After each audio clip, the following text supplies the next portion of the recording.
នៅវ័យ60ឆ្នាំវាមិនមែនជារឿងដែលត្រូវខំធ្វើការដោយការ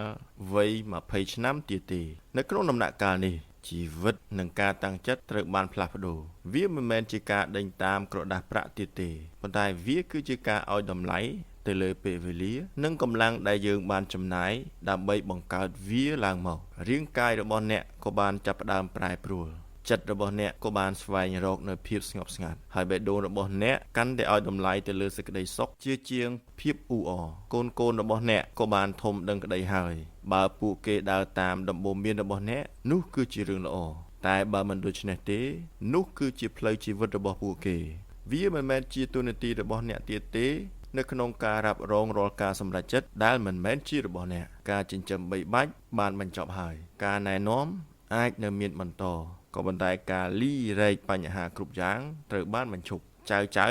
គឺសម្រាប់ផ្ដល់ក្តីស្រឡាញ់សំណើចនិងការចងចាំល្អមិនមែនជាកាតព្វកិច្ចឬជាបន្ទុកហិរញ្ញវត្ថុឡើយបញ្ញាគឺស្ថិតនៅត្រង់ការដឹងទូនាទីរបស់អ្នកបានផ្លាស់ប្ដូរហើយនៅវ័យ60ឆ្នាំចូលការពារពេលវេលារបស់អ្នកដើរលេងកម្សាន្តបើអាចដើរឲ្យយឺតជាងមុនអង្គុយក្នុងភាពស្ងប់ស្ងាត់និងចំណាយពេលដ៏មមាញឹកតិចតួចជាមួយនឹងដៃគូជីវិតរស់នៅដោយគ្មានវិបដិសារី